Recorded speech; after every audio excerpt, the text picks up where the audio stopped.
Okay. There we go. That's our cue. Dude, shout out to. Oh wait, we're starting the No. podcast. Oh, Oh,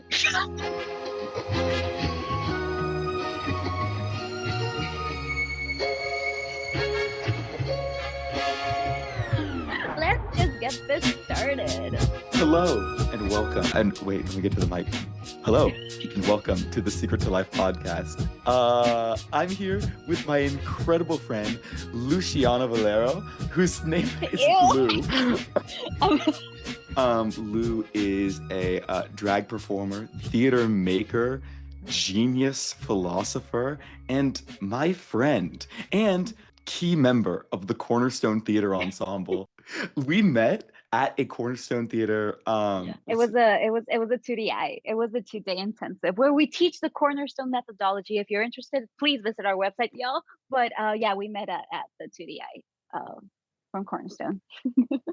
So, Lou, would you like to tell the people, El Pueblo, of the Secret to Life podcast about what the Cornerstone method is?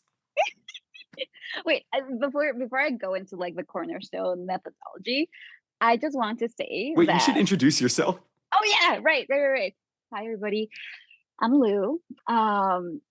Eden said my like full name like a bunch of times, and it just feels so weird to hear that because no one really calls me that. And if you know me, and if you know me from UCI, I'm Lou.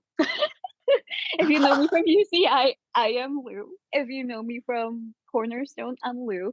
If you know me from my drag artist life, then I'm not Lou. A lot of people don't know my actual name. So but anyways, hi, I'm so happy to be here. It's past midnight, y'all. True. It is. We need to That's like another fun fact about me and Lou is we have yeah, the exact same schedule. we don't sleep. We We don't sleep. It's past exactly. 12. We've been working all day. We are busy people. We are depressed. We are Yes. anxious. We are traumatized, and we are having really rough weeks. So please We be are. gentle with us. Lou and I just had maybe the most healing conversation I've ever had in my life.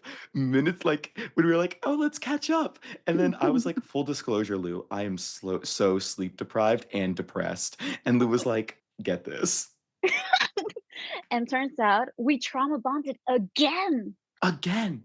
No, I was saying this like it is literally only the forces of our own passion and ambition keeping us constantly busy that we are not constantly talking to each other.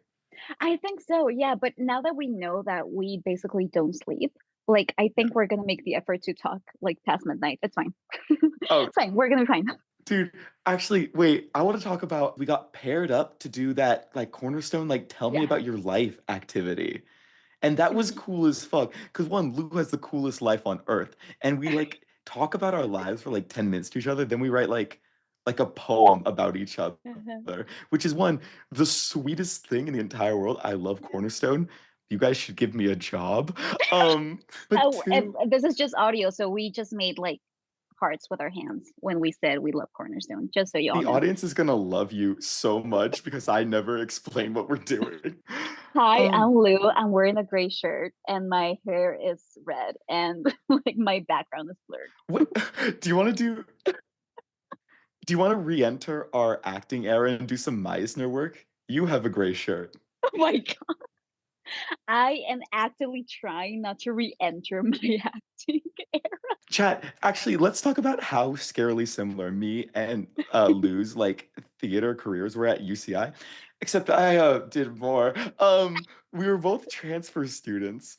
Um, Wait. You were telling the story about like the other time we actually met. Was there anything else you wanted to share about that? Or was that like the end of the story? oh my God, wait, you wrote like when I told you about my life, you wrote this like beautiful piece, and I was like, I think I'm like 90% less depressed now because I was like, wait, my life is beautiful from another Your angle. life Why is am I looking beautiful. at it like this? I love that because like and now I'm gonna Eden wrote like a No. passage of my life and it was all I believe I don't remember if it was a combination with English and Nahuatl, but you read it like out loud in Nahuatl and it was just so beautiful. and like that specific passage that you wrote and like the way you read it, like it was beautiful, y'all. It was beautiful. And we're making hearts with our hands again.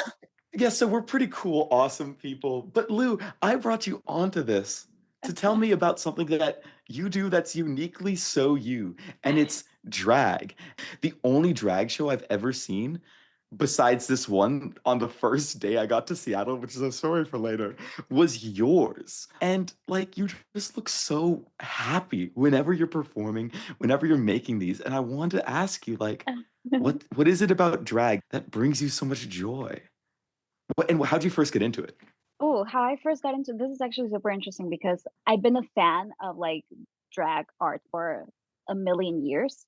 And for the longest time, I wondered if like that was something that I could do. Like is that like something I could do? Like even when I was in UCI, at some point for a brown bag variety show, I pitched like a performance that was like a lot about like drag. It was drag, and it didn't like it didn't get like picked. And I was like, okay, like, well, maybe I'm not ready for that. Maybe this is not the thing for me. Mhm. But then, like, after I graduated from UCI and I started like to drift away a little bit from the acting world, not a little bit, like drifted away like completely from the acting world. Then I started to like explore like what my possibilities were and like what I was good at and what I had skills in.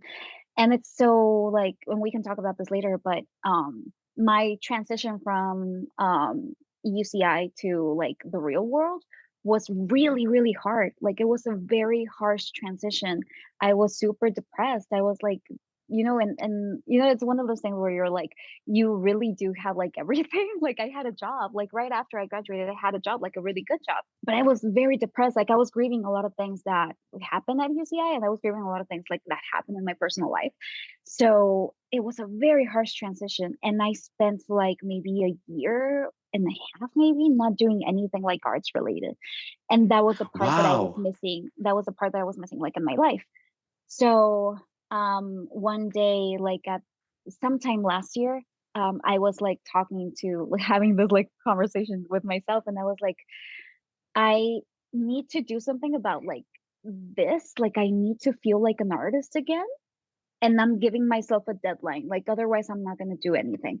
So I started like to see what I could do. And I was like, well, I think I'm a good performer. I don't think I'm a good actor, but I'm a really good performer. I can build things. I can make costumes. I can, I have like a really good eye for design. I am smart like when making things. And I'm looking for a kind of freedom that the theater doesn't give me. I'm looking for a kind of artistic freedom that acting doesn't give me. That sounds like drag. And I was like also going like to through this like discovery phase with like my identity and like my, all those things. So at first I was like exploring like what it even meant to be a king, like what I could Yeah. bring to the table if I was one. And I did explore a lot of like what the variety of that would look like in me. And I've done things that are more king like, and I'm comfortable doing that, but there's something that feels a little that doesn't feel completely like me. So eventually I did land on the thing category, which in my how I interpret it and how I live it is I try to detach from gender a lot so that it can go either way. It can go like in many, many different directions. And I am basically free to do whatever I want with whatever I'm doing. So, even you'll see a lot of times when I'm giving like a theme, a lot of times I'll choose to do like something animal related because like to me Yes. that's like a detachment from like gender. And it's like a really fun way of exploring like what one's identity could be like as an animal, like, and also because I in my drag persona, I do include a lot of elements of my Mexican culture. I'm from Mexico City, so the like the very first drafts of my drag persona were completely based off the Mexico City culture, and more specifically about the Mexican city like urban culture. a lot of things that you would see like contemporary, like you go there and you would see it. Like I used a lot of things that you would find like at mercados and like stores that you would walk to. I used a lot of like food elements sometimes. I use a lot of flowers. I use a lot of colors. There's always this element of my, of my background and like my lived That's experience so that cool. is so in touch with that. And I always try to use at least like one song in Spanish.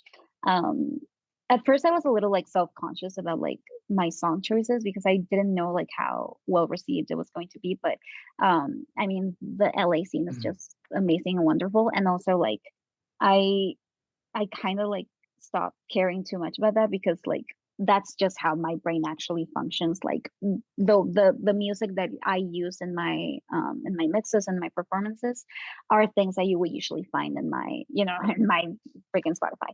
And also because my parents try to go to most of my performances, and I've always been very upset that there's so very little theatrical Spanish content here. Yes. And I'm like, I'm gonna give them at least As one two former leaders of Brown performance. Bag Theater, we know how difficult it is to find Spanish theater around here. And it's even difficult to do it. Like we were both leaders of a Latine organization at UCI. And even then I felt like it was a little hard to try and program something in Spanish. That's what you're going to find in my performances and like in the way that I also look and Yeah. when I'm in drag. I Yeah. really love what you were saying about how like it's both a statement to have like at least one song in Spanish, but it's also not a statement because it's just who you are. It's just I who I am. I've never heard it explained so well. When I write plays or when I direct plays and I'm allowed to change the script, which maybe I do too often, I always include like a bit of Spanish or a bit of Nahuatl because Mhm. I'm like, well, it's a statement. I want people to be confronted with something that Oh, like maybe they haven't gotten to be exposed to before. mhm. But also it's like your art reflects you. And if I didn't have that, it wouldn't be me. Exactly, because that's the way you live your life. That's Exactly. the you're not cosplaying something, you're not Yeah. being like, oh, I'm gonna throw an abuelita here because it just sounds cool in And Spanish. you can tell when it is fake. You can tell Uh-huh, when someone you can like tell. doesn't understand it. Hmm. Hmm. I So that's also why. uh, no, you first.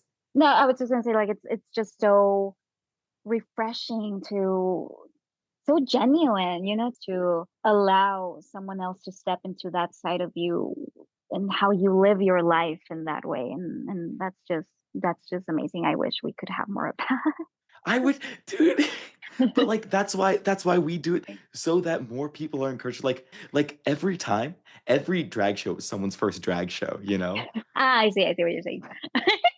I mean, I was definitely my parents first, so don't I worry. I want to talk about like I really loved about when you're talking about like the origin of your drag in Mexico because when I see your costumes, I always see a lot of similarity to like native ritual and like taking on the form of other creatures, be it animals or trees or like personas and spirits. I see that and I was wondering if like you have any like knowledge of that kind of spirituality or if you bring it there or if it's just a thing in It's a wonderful from like being coincidence. from Mexico City that's carried with it. Well, first I want to say because you made me think of something that every drag show is someone's first drag show or something like that, and it just Yeah. made me think of how like I even like got inspired to do the things that I do, and like even like the some of the aesthetic choices that I make. And there's going to be a huge like because I'm not the first one to do anything, and there's going Yeah. to be like a shout out to my drag dad, Yes. Charles Galen King. What a good name. What a good name. So he's amazing. One of the first things that I ever saw from him was him performing like a Juan Gabriel song like in a nightclub. And that was Whoa. like the most amazing thing I have ever seen in my life because it was not something I was ever confronted with. And like I'm super familiar with the music and I'm super familiar with what that means to me like as a person. But I was like seeing him do what he does open to me like really opened my eyes into like what the actual possibilities of drag are. Like, I don't know if it's like if the scene is like this everywhere, but here in LA of how open and how there's really no limits. And he is someone who also like really reflects a lot of who he is and how he lives That's so his cool. culture into his drag. So yeah, that's he's amazing. And you asked me if like oh yeah. Well, I don't know if you've ever been to Mexico City, but there's it's obviously I lived there for a very, very long time.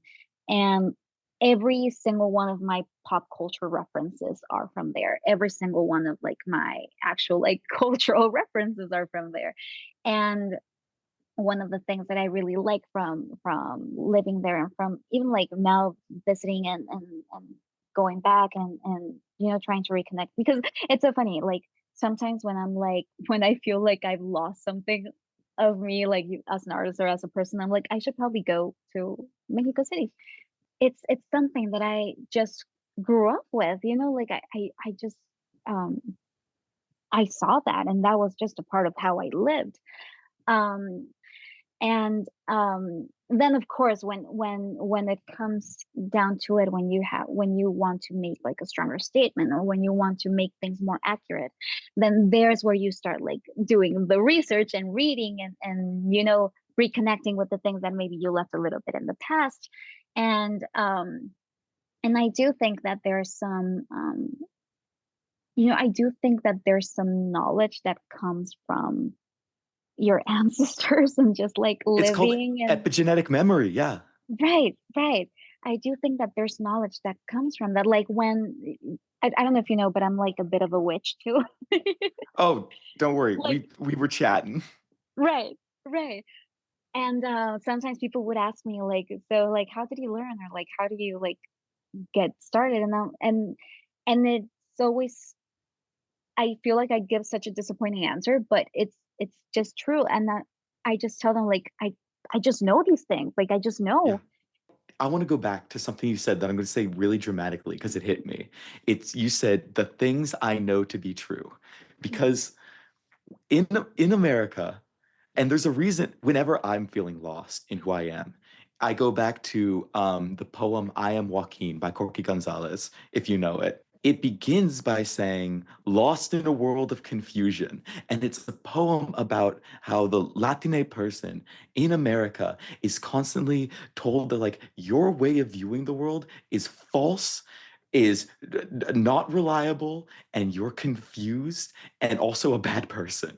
And if you don't leave everything behind, if you don't quote unquote recognize that your ancestors, your history is wrong and a poor way of viewing the world, then you will never be like an adult person, basically.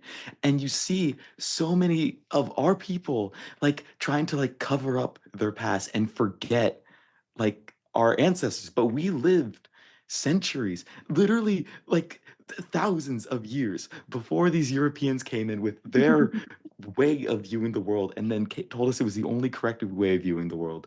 There was an Right. entire continent of a different experience.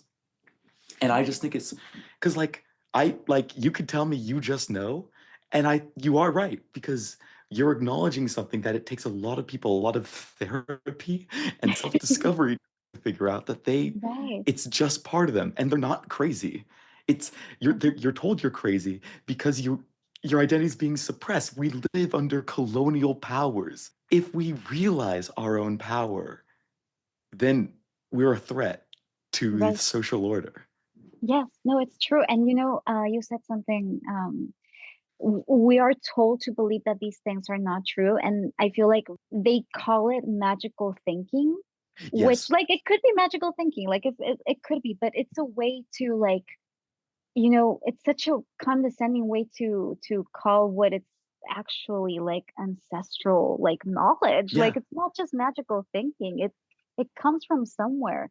And when you're connected to those things like within yourself, and I have encountered so like some people like lately that not only don't believe in that, which you can choose to believe whatever you want to believe in, but Mhm. they want to confront me like I like, I don't know these things Yeah. are real. And I'm like, it's fine. You don't have to believe me. I know these things are real.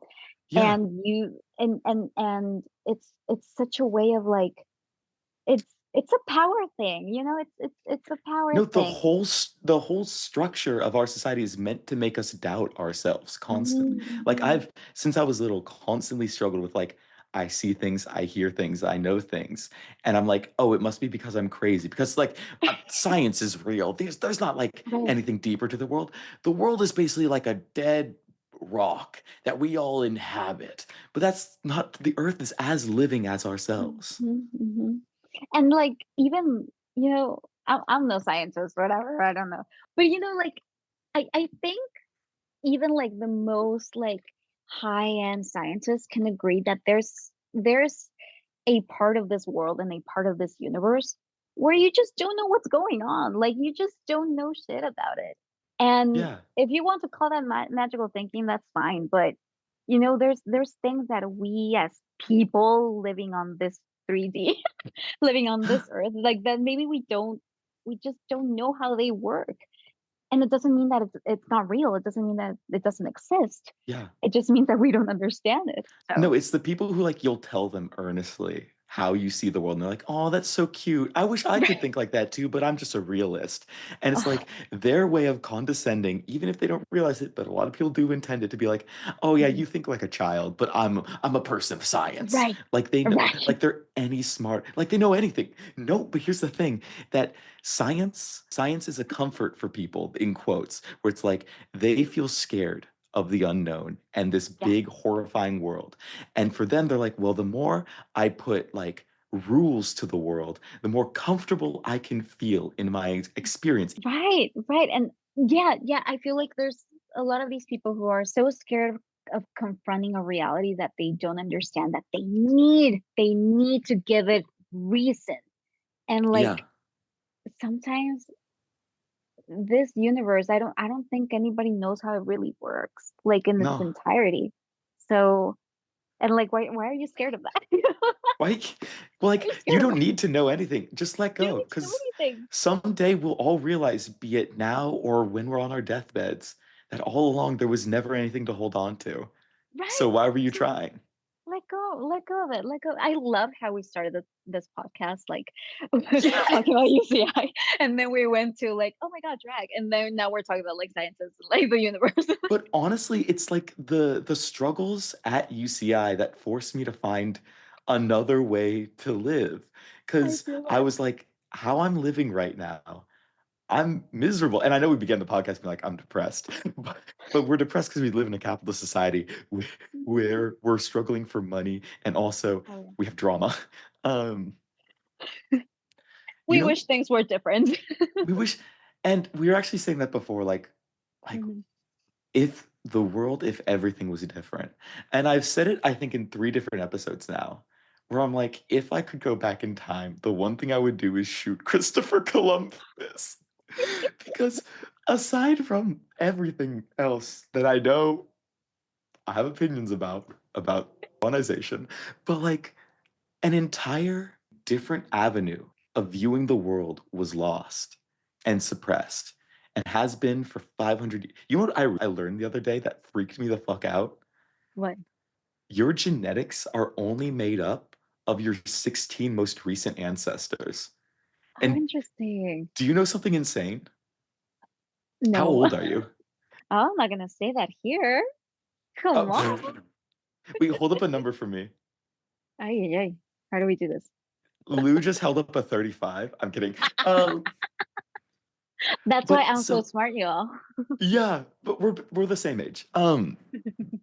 Literally, do you know our most recent our 16th ancestor is is the last ancestor who lived in a world before Christopher Columbus. So if like we have a descendant basically that Oh, like the person who comes after us, their epigenetic memory is only made up of people post colonization. I see. And I don't know why that gives me like that hurts me so much. Right. I don't know why. Do you have Well, any you know what? thoughts on that? one more reason not to have kids. This ends with me. Like, Yeah, yeah. I'm not Bars, allowing this to keep bars. going any further. This No, ends this with cycle me. of pain. It ends here. I It's am not. Mm. yeah. It's a That's transcend or die. well, it's so interesting, and I don't know. It's a little. It is sad. It is sad. It's sad that I didn't know that you just told me, and it comes also as a shock to me. What part of this ancestral history that we've been talking about is gonna get lost after me? I that's where I'm at. I'm literally there. I'm Mhm. like what? Like the pain, the centuries of pain. What we because let's think about 16 generations and what 16 generations and what we know about like the history of colonization experienced in that time, that pain that we hold in our souls is all those people were closer to a time pre-colonization than we are.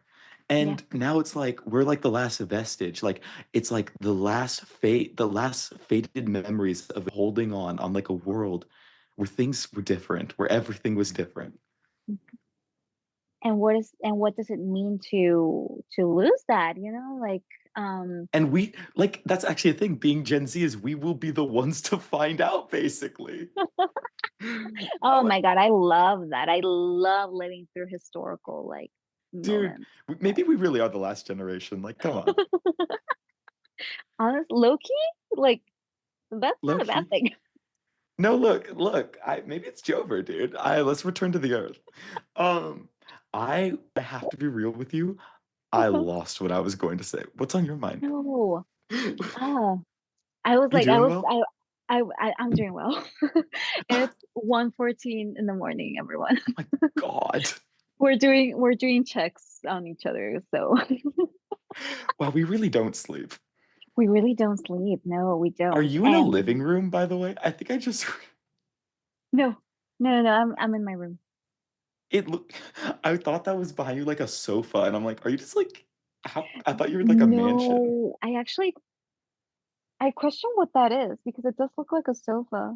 Um, but it's just a bunch of trash. Like, Uh, honestly, not like trash as in garbage, but like things I need to get rid of. I'm gonna assume it's garbage. You're like, oh yeah, wait, yeah, unblur. I was gonna unblur just so you could see. Wait, I'm gonna react to the room reveal. It's ugly and disgusting, and like there's just Whoa. things around, like there's ththings everywhere. That was So, not at all what the blurred world looked like. right? No, that's why I use the blur because like also see that thing behind me, that's a mirror, and that Is that a like Majora's Mask? uh-huh, uh-huh, I made one. You're I so made cool. one. Like I'm actually gonna show it to you and you Wait, can can you react wear to it? it. Yeah. Oh my God, Uh guys, Lou is so short. I can't I can't wear it because here. Oh my I made God. this for a wait, I need to take a picture of this. I made this for a show that I was going to be performing in, and for reasons of life I had to like cancel my participation in it, which I still feel really bad about. So I never actually finished the mechanism that makes it a mask. But yes, this Yeah, was supposed to function as a mask for a drag show. that's so And I cool. mean this is drag, like you can be whatever you want. But yeah, this like one of my this might be like my favorite mask I've ever made. Dude, It's really it's pretty. the coolest mask I've ever Really pretty. seen. Thank you. But yeah, this is what my room looks like. Kind of gross. I'm gonna blur my background again. And like I think you're the person ever who has seen my background because like I have it blurred for work. Yeah. So like my coworkers don't see like the mess that I have behind me. That reminds me that you know who that mask reminds me of? You know Jesus, right? Yeah, of course. Uh-huh. Dude, Yeah, I love him. I was like, can we've been dunking on our alma mater. Can we just I just want to give a shout out to the people who made UCI the fucking best. And I want to say Yes. fucking And I'm gonna do it right now, and I'm gonna Do take a it. while so you can think of yours. Do it. Go for I it. want to fucking give a fat shout out to Jesus, to fucking Bridget, Daniel, to fucking Juliet Carrillo, to Juliet, for fucking you. the goat, to the Beth Lopes.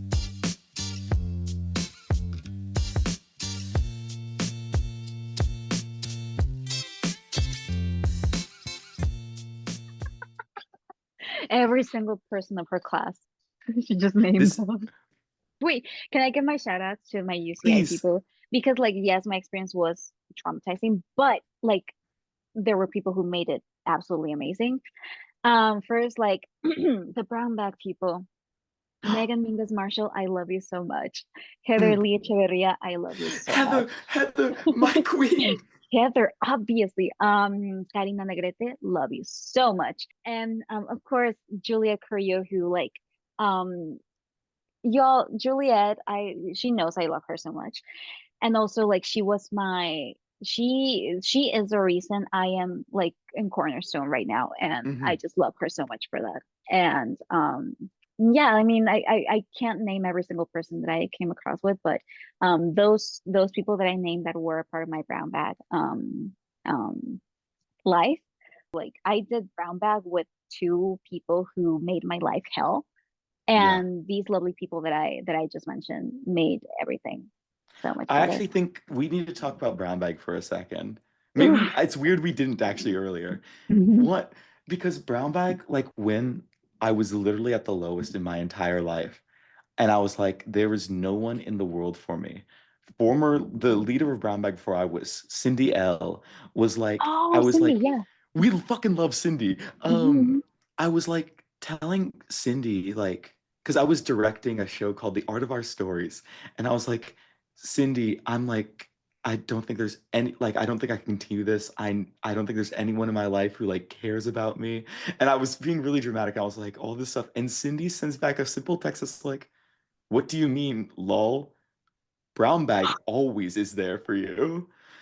And I was like, really? But like I've only been to a few meetings. I had only been to a few meetings at that point. And Cindy was like, why does that matter? I love you. We love Oh, you. And I like literally and dude, I didn't get Cindy on the podcast. I love Cindy so I much. I love that so much because like when I was in brown bag, like yes, these people made brown bag amazing for me, but also it was such a hard time. It was Yeah. such a hard time. And it was such a traumatizing experience to, to maybe it was that, you know, I was maybe working with someone who we just couldn't align or each Yeah. other like personally. I don't know. I never had anything against this person like personally, or like even as students or like as coworkers, if you want to see it that way. But um they made my life hell. Like they really, really did try to stop a lot of things that I was, trying to push forward. Yeah. Um and and like for and it's so funny because like for the longest time, like this one particular person made brown bag feel unsafe, and that's just not Mm. what brown bag is or should be. It's like,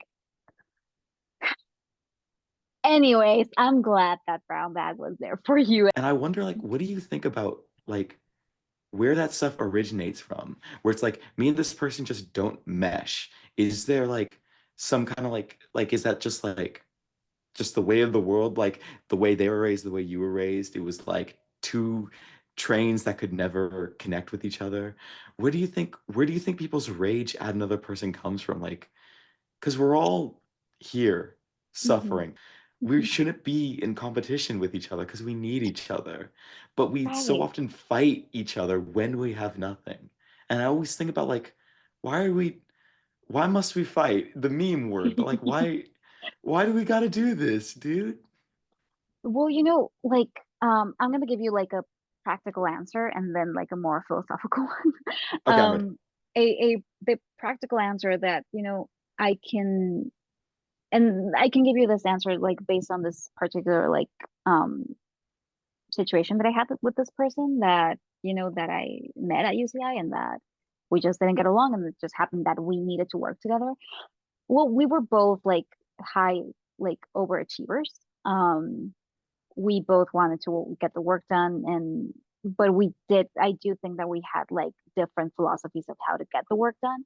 And that's Mhm. where we probably didn't like when you look at these things like in the outside, like now that I'm graduated and that I've had time to process all of these things. And Give me the reflection from 3 years being out of school from someone who just graduated. I'm ready to learn what you've learned in your time. a lot of the things that you experienced, a lot of the bad things that you lived, um, are insignificant. They don't matter. They they really, really, really don't matter in like the grand scheme of things. And but the thing that, and this is why I like you so much, because we are very similar in the sense that like we say yes and then we figure it out. And that is Yeah, like the one thing that you should like take with you everywhere you go. Say yes, then figure it out. that's officially the Because secret to life. that's actually the secret to life. Because you have to you have to be proactive. And this coming from a person who is like super depressed, like you have to find ways to find joy in the like in the in the way that you live your life every day. The work ethic that you developed at UCI is probably the one thing that you're going to stay with, and you're going to keep developing it. And when you're now in the real world and you see what the different expectations that the world has from you now, then you're going to keep developing that. But I do think that your work ethic that you were able to have there is a good foundation for how you're going to live your life after graduating. All the drama that happened, all the pettiness, all those things, those are so insignificant. It doesn't matter. It really doesn't. And it makes no sense. Like you were saying, like we're all here suffering. Like, um, but yeah, no, a lot of the things that you lived in your like student life, I think you're going to stay with your work ethic and you're going to stay with a few connections. Like that, I do believe. Everything else is insignificant. You must be getting a sense of this now. It's the expectations of the world outside of like you're no longer like sheltered. You're no longer like Insane. being taken care of. Nobody really cares. Like of course there's people who care, but like in the grand scheme of things, nobody really cares. You're going to learn that you absolutely have to keep evolving and evolving and evolving and developing every single aspect of yourself, your work ethic, your personality, the way you communicate, the way you make and keep relationships. Like you have to keep developing, otherwise you're going to stay behind. And there's, part of saying yes and then figuring it out is not staying behind on anything that you want to do or anything that you can do in life. So like if you get caught up with whatever it is, and like we were talking about some very personal things before we started this thing, Hmm. this And I've been caught episode, up in them. and I've been caught up in them too. Like and like we're not gonna say any details about what we just No, talked but we've about, been caught up in them. but we've been caught up in them like a lot, and it's happened very lately. It's very recent, like it's a one that it's very recent for both of us. Um, but the thing is that even in that pain, like you have to be proactive. You can't stay there. You can't live in that pain, you know? Yeah. Otherwise you're gonna what are you gonna do? Like, are you gonna live in that pain forever? You can't. You can't. Like your body's not gonna resist that. And the world is not gonna resist that. You're not Yeah. going to resist the world by staying there. So this is like for what I'm saying is for both of us, because we are in that Yeah. situation right now. We are in that situation right now where it's really hard to let go of something that we kept very dear to our hearts, and it's going to be really hard to move on from this because we're we're just very sensitive, y'all. But that's something else that I wanted to like kind of talk about here, because I was like I kind of Yeah. felt like we were both in this thing. Yeah. Oh, because I was saying that we are both like we feel things very intensely. We feel things very strongly, we love very strongly, we appreciate very strongly, even if we're not reciprocated. And because of how we live that, we get hurt a lot. But how else are you supposed to live it? How else? Like, Oh, oh my God. you can't like live your life trying not to feel. That's No, why grow no calloused way. to the world? Because then you're not living anymore. Because then you're not living, and like, why do I have to contain myself? And I don't. Ooh, We were talking before the podcast, and you said a yeah. phrase that I love, which is like, if you had my life, not to, she wasn't saying this to me, just like to another person who doesn't understand. Like Like, if you had my life, hypothetically, hypothetically, like, if you had my life, what would you do? Like, how would you what do would I it? Would do? you be able to Yeah. survive? And it's like we have our beautiful life, and it's our life. The pain, Mhm. the joy, the healing, and the strife is Yeah. And I feel like this is another like place where we probably relate to each other. Like I was we we're must say crazy this. people. We've seen each other maybe like 3 times like before this. Chat, we may sound like great friends. We've had one in-person conversation at a like basically a big 2-day board meeting. The Yeah. rest has been through Instagram. The rest has been through Instagram, and like I can see things and I can feel things. And I feel like this is one more thing that we are in alignment with. Like when I look back at that, like at how my life has been, like it's so specific, it's so weird at times, it's so like it feels scripted almost. Life is Hilarious. hilarious if you are like free enough to laugh with it. If you're willing to laugh with it. Yeah, yeah, yeah, yeah. The other day when I was like also going through a really bad depressive episode, I was feeling so empty inside. And I remember this so vividly because like I was mopping the floor, like I was mopping the floor in my and I was listening to a song that I love that also makes me very emotional. And then I just started crying. And it was like such a sad moment of just like mopping the floor and like crying to this like really sad song. And then I had to stop for a minute and be like, oh my God, this is hilarious. I've been crying a lot for the past like 2 days. And like Hey, I have I'm this. here for you, by the way. I got I'm here for you too. I know you've been like also in I know you've been through things lately. And I have like from our this one meeting. It was a really good meeting, guys. it was a really good meeting. And I have like here's my computer and I have a mirror like right here where I can like look at myself, and it's because I've been like working and crying. So sometimes I'd be like crying, and then I look at myself in the mirror, and I see the tears, like I see the tears running like down my cheeks, and I'm like, this is first of all, this is gorgeous. Like aesthetically, this is gorgeous. First of all, but then I'm like, this is so funny. Like just looking back at it, like a lot of these things are just like super funny. Like yeah, I was suffering, but also like if like once you're able to look past that, and like once you grow and like you're able to look back at it, you're like, I'm glad I was able to find some humor in this because otherwise I don't know if I would have, survived that. It's like I think Sorry. of it like this, like if you think about it, and I figured this out, or I realized this from always being up at 4 a.m. And I was like crying one time at 4 a.m. and I'm like, you know, whether I choose to laugh or cry, it's still going to be 7 a.m. and I have to go through another day. So I might as well choose to laugh.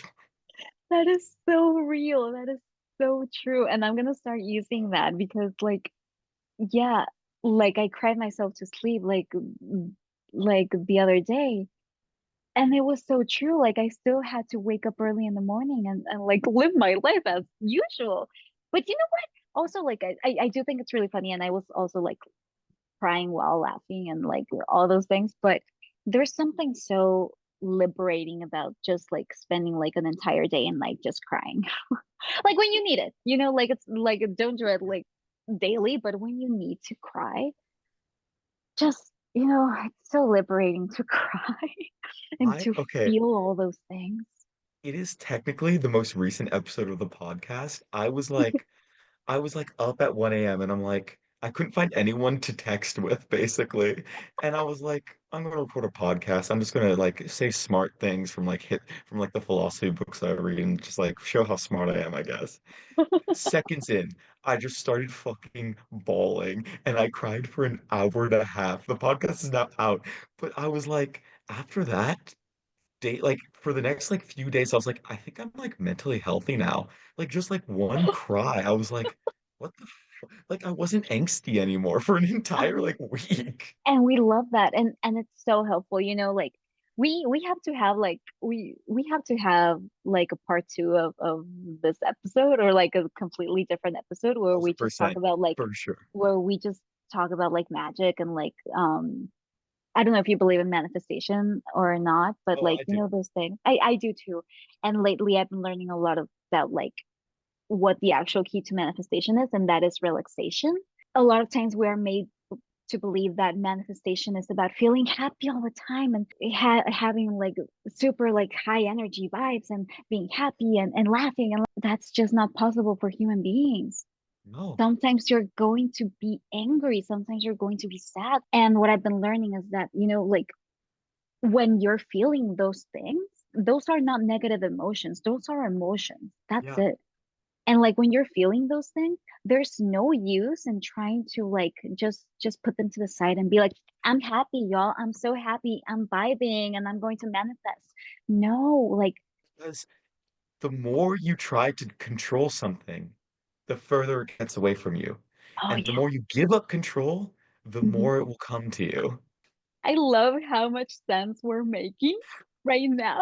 And like Just right before we started this episode, we were like, like I just had the worst week of my life. And I just think it's so funny that we were actually like suffering before, like dude, I before we was started so this. down. You know what's also Oh my crazy? We keep bringing it up. It's like we chat, we don't talk to each other. god. We But literally seriously don't sometimes talk like to each other. and I'm like, I think I've known Lou my whole life. Like, what the hell's Right? I think we're like best friends. I feel I like think we're we're best friends. aligned. We are, and we're aligned in so many things. And like, you Yeah. know, um, I feel like I've known you, and I feel Yeah. like we're like, we're energetically connected in a way that, friendship like takes, the friendship takes time to develop. Mhm. And we haven't had that time. And y'all, we don't talk to each other. We just like interact on Instagram. But We will respond we're to another person's so story like once we do. every 2 months and But be look like, at us, nice. look at us talk. Yeah, and it's just like, oh my God, yes. Like, um, but we're so like, I feel like we're so in alignment right now. Like you get Yeah. me. Like even before we You're saying all started my this, favorite words, dude. like you get me, and I get you. And before we started this, yeah, we did have like a bit of a trauma bonding time. And I feel like we needed that too. We I needed to think so. know that we were both in a very similar place where we were like, I know you're suffering and I'm suffering too, and I'm suffering with you. We can suffer Um, together. and we can suffer together, because it's like after we're finished with this, I feel like we're gonna still be suffering, and it's still Dude, gonna no, be really hard for us to let go of the thing that we need to let go of. it is. It's gonna be really hard. We're so Um, enlightened right now, and give us like 30 minutes after this is over. The sad music will be back, chat. You want a part two? Well, you're gonna get a part two Oh, because we're chat, gonna you'll be get a part suffering. two. This, oh my God, you said something that was so smart, and I was going to say something that was so cool, and I lost it. Oh my God, what was it? Uh, Either way, I don't know if you know chat, but I think Lou knows what if I said it, Lou would be like, I was thinking the same thing. And you know what? So get in our heads. The secret to life is be mentally ill. Um, Honestly, be mentally ill and just just deal with it, just live with yeah, it. But yeah. yeah. And um we were saying that we have very specific situations going on in our lives, Hmm. and it's it's hard to those situations are hard to move on from. And I feel like this episode in particular, I feel like we needed to talk on this level. That's And exactly what I was gonna say. You just reminded me of that, like, I think like we didn't come into this being BFFs for like 3 years, but no. I fully think everything that happens is how it was meant to happen, and the universe brings people together when they need to be together. Mhm, And in mhm. this moment, I mean, it's very convenient that we've both had oddly suffering weeks, that in this moment we could come together on a podcast and be like in alignment and be like, I Mhm. understand. That was pretty Yeah, weird. because it's not a coincidence, but it's just like, how the universe works. Like you said, like, you are in alignment with the people that you need to be in alignment with at the time that you need to Mhm. be. And it just happened. It just happened. I don't That's know. beautiful. You know, I spent to close out the podcast. I think me, we need to hang out with Juliet because Well, actually, let's call her right now. we, Oh dude. Okay, if it wasn't 2 a.m., we would call her right now. my God, it's 2 a.m., y'all. It's 2 a.m. Wow. How Wow, you yeah, doing? wow. Dude, honestly, I'm doing so much better than I have in like on what feels like a very long time. Oh, me too. I feel like I needed to have this conversation. I feel like, yeah, the Yeah, universe wanted us to have this conversation because we needed it. We needed it. I think so. I think in the future, I think we'll be talking a lot more. So chat, you're very likely to get a part two. We'll You're see where very we're at likely in gonna a get a week. part two. So Maybe we need to be like depressed to have a part yeah, maybe two. we actually So should avoid each other. Uh, a few and months and for see how our lives just develop. yeah. Dude, well actually, in 2 days, I might be insanely depressed. Do you want to hear the lore? Yes, I do. Is this something Okay. you want to be recorded? Oh yeah, we can keep recording it because it'll be funny Okay. if we just get your reaction. Because everything is content chat. Um, Everything is content. so about